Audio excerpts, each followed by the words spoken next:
하이에크의 노예에게 제5장 계획과 민주주의 일부.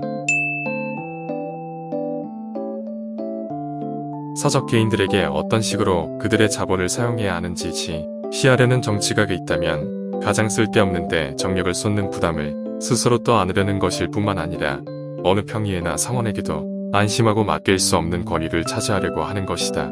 특히 이 권위를 자신이 잘 행사할 줄 안다고 환상에 빠질 정도로 어리석고 잘난치 않은 사람이 그 권위를 자신이 잘 행사할 줄 안다고 환상에 빠질 정도로 어리석고 잘난치 않은 사람이 그 권위를 수중에 넣게 될 때만큼 위험해지는 경우는 없다. 아담 스미스. 명령경제와 포괄적인 공통의 가치 규범. 모든 집단주의 시스템의 공통된 특징은 모든 사회주의 학파들이 아주 소중하게 여기는 업으로 표현한다면 특정한 사회적 목적을 위해 사회의 노동력을 의도적으로 조직하는 것이다. 항상 우리 사회에 대한 사회주의 비판가들의 주된 불평 가운데 하나는 현재의 우리 사회가 하나의 목표를 향한 그런 의도적 지시를 받지 않는다는 사실. 즉, 이 사회 속에서의 활동들이 무책임한 개인들의 다양한 변덕과 환상의 영향을 받는다는 사실이었다. 이 점은 여러모로 기본적 문제를 매우 분명하게 제기해주고 물론 우리를 곧장 개인적 자유와 집단주의가 충돌하는 지점으로 안내한다. 다양한 종류의 집단주의, 공산주의, 파시즘 등이 사회의 노력을 동원하여 달성하려는 목적들의 성격은 서로 다르다. 그러나 들은 모두 사회 전체와 사회의 모든 자원을 하나의 목적을 위해 조직하고자 한다는 점에서, 그리고 개인들의 목적이 최고로 존중되는 독립적 영역을 인정하려 하지 않는다는 점에서 자유주의나 개인주의와 다르다. 이론에서의 집단주의가 예기치 않게 또 집단주의와 떼야 뗄 수 없는 관계를 가지면서 현실에서 겉으로 드러난 모습을 묘사하기 위해 전체주의라는 용어가 새로이 채택되었다. 이 전체주의라는 새로운 용어의 진정한 의미에서 앞서 언급한 집단주의, 공산주의, 파시즘과 같은 사상들은 한마디로 전체주의적이다. 사회의 조직화가 지향해야 할 사회적 목적 혹은 공동의 목적은 보통 막연하게 공동선 혹은 일반적 복지나 일반적 이익과 같은 애매한 표현으로 제시된다. 특별히 심사숙고해 보지 않더라도 이런 용어들이 특정한 행동 방식을 결정할 만큼 충분히 확정적인 의미를 담고 있지 않다는 사실을 쉽게 깨달을 수 있다. 수백만 명의 복지나 행복은 하나의 척도로 측정될 수 없다. 어떤 국민의 행복은 한 사람의 행복과 마찬가지로 한없이 다양한 조합으로 제공될 수 있는 너무나 많은 것들에 달려있다. 이것은 하나의 목적으로 적절하게 표현될 수 없으며 단지 목적들의 위계체계, 즉 모든 개인들 각자의 필요에 대해 전체 속에서의 자리가 매겨지는 가치들의 포괄적 체계로서만 표현될 수 있다. 우리의 활동들을 하나의 계획에 따라 지시하는 것이 가능하려면 우리의 필요들 중 그 어떤 것도 하나의 포괄적 가치 위계 질서 속에 그 위치가 주어질 수 있어야 하며, 아울러 이 가치 위계 질서가 어느 정도로 완전해야 하는가를 보면 계획가가 이를 참조함으로써 선택할 수 있는 모든 다양한 길들 가운데 하나를 결정할 수 있을 정도여야 한다는 전제를 필요로 한다. 한마디로 이것은 모든 인간에서 다른 가치들이 각 가치마다 그 정당한 자리가 할당되는 완전 무결한 윤리 규범의 존재를 전제로 한다. 완전 무결한 윤리 규범이란 별로 친숙한 개념이 아니므로 이 개념에 포함된 것들이 무엇인지 깨닫기 위해서는 상당한 상상력을 동원해야 한다. 우리는 윤리 규범이 거의 완전 무결하다고 생각해 본 적이 별로 없다. 서로 다른 가치들 사이에 어떻게 선택해야 하는지 처방해주는 사회적 규범을 가지고 있지 않음에도 불구하고 우리가 끊임없이 선택하고 있다는 사실이 우리에게는 우리의 도덕률이 불완전하다는 것을 의미하지도 않는다. 우리 사회에서 사람들이 그런 상황에서 무엇을 해야 할지 공통된 견해를 반드시 개발해야 하는 경우는 없으며 또 그래야 할 이유도 없다.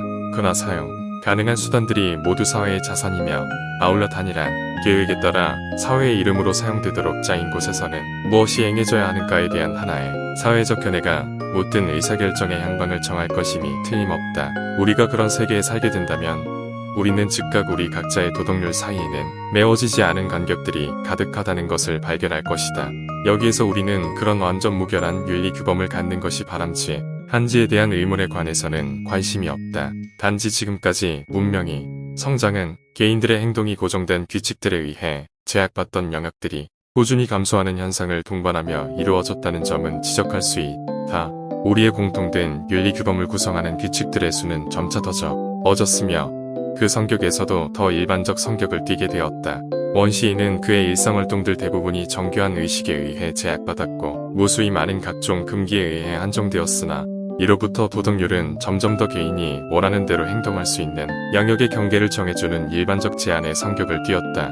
하나의 경제계획을 결정할 수 있을 정도로 포괄적인 공동의 윤리 규범을 채택한다는 것은 이런 경향을 완전히 역전시키는 것을 의미한다. 우리의 논의에서 핵심적 사실은 그런 완전 무결한 윤리 규범이 존재하지 않는다는 점이다.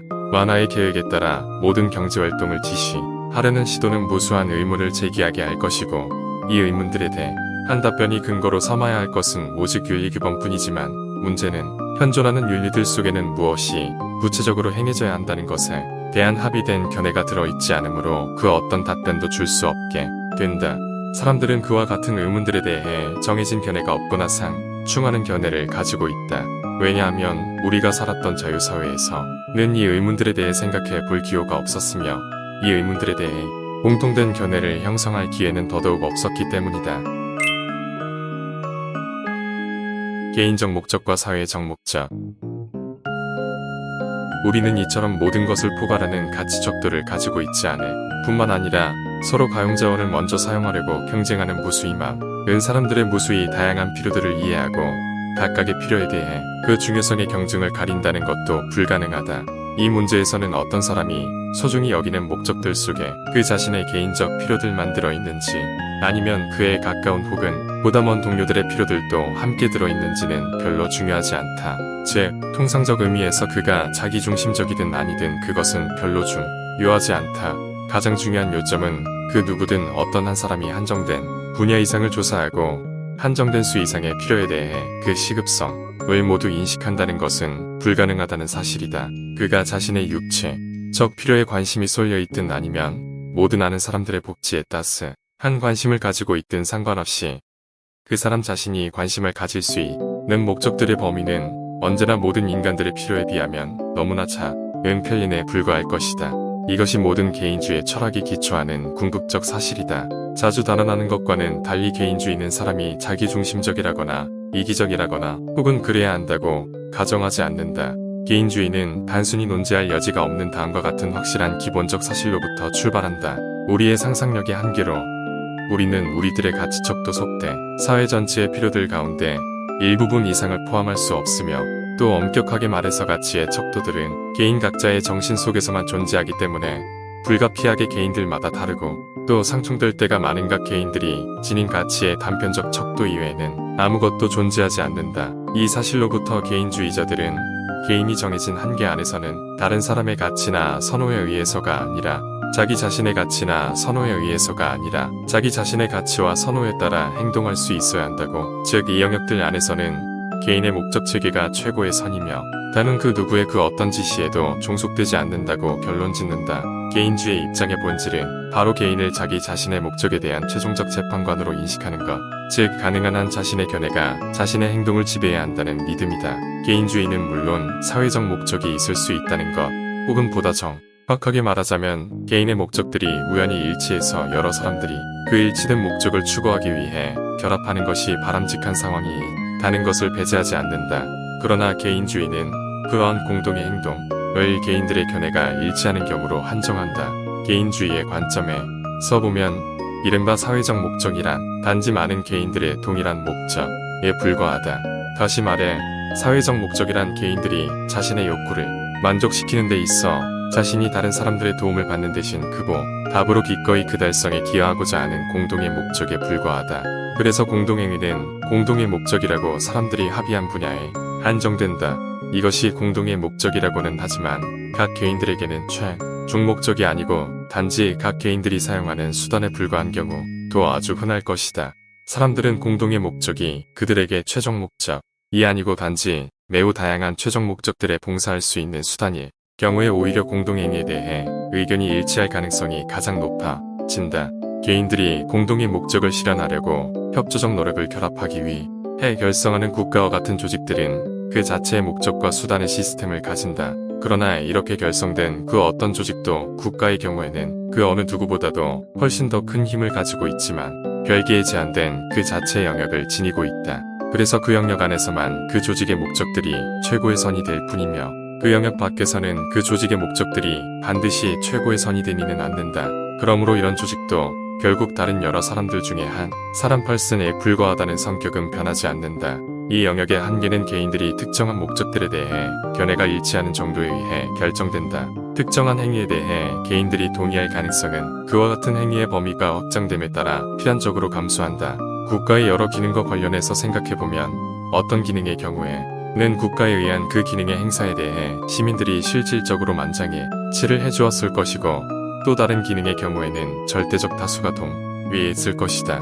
이런 식으로 나열하다 보면 마침내 우리는 비록 개인은 정부가 어떤 방식으로든 행동하기를 원할지도 모르지만 정부가 구체적으로 무엇을 해야 하는지에 대해서는 사람들 수만큼이나 견해가 다양해지는 그런 분야에 이르게 될 것이다. 우리는 합의가 존재하는 영역으로 한정한다면 그 영역 안에서는 자발적 합의가 국가 행동의 지침이 되게 할 수 있다.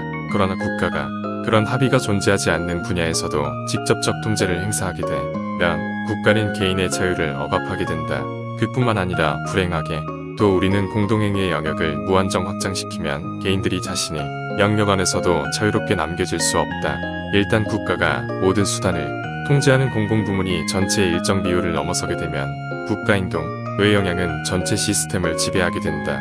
국가가 가용자원 가운데 더 많은 부분을 직접 통제하는 데 불과하다 하더라도 국가의 결정이 나머지 경제 부분에 대해 너무나 큰 영향을 미치게 되어 간접적으로 거의 모든 것을 통제하는 것과 마찬가지가 된다. 예컨대 독일에서 일찍이 1928년도에 이미 그랬듯이 만약 중앙과 지방정부들이 직접 국민소득의 절반 이상 독일의 공식 추계에 의하면 약 53%의 사용을 직접 통제하는 곳에서는 이 정부들이 경제활동의 거의 대부분을 간접적으로 통제하게 되었다. 그래서 당시 개인 정 목적 가운데 그 달성 여부가 국가의 행동에 달려있지 않은 경우는 거의 사라지게 되었다.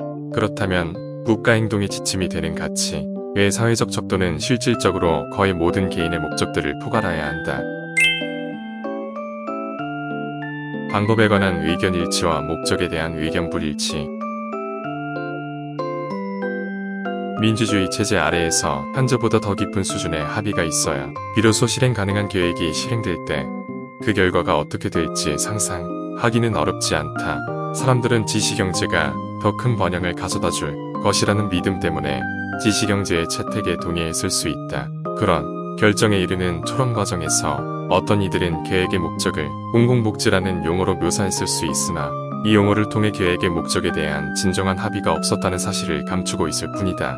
실제로 합의가 존재하는 부분은 사용될 메커니즘에 대한 것뿐이지만 이 메커니즘도 하나의 공통의 목적을 위해 사용될 수 있는 종류의 것이다.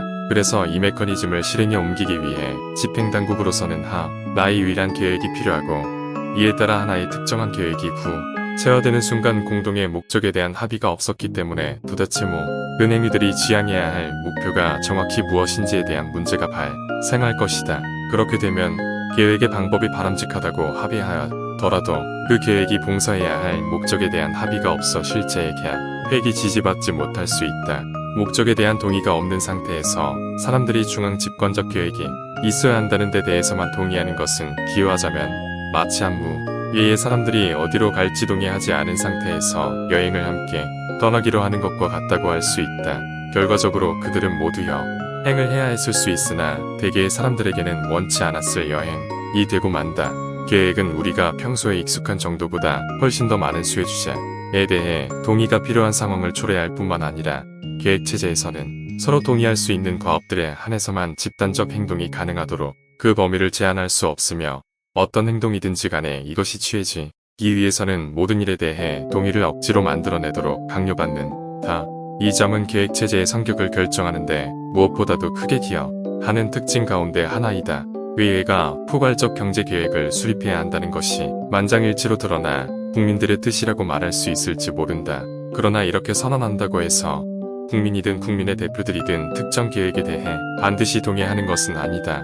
민주적 의회들이 국민들의 분명한 위임사항으로 간주되는 것을 수행할 능력이 없다면 이는 필연적으로 민주적 제도들에 대한 불만을 야기할 것이다.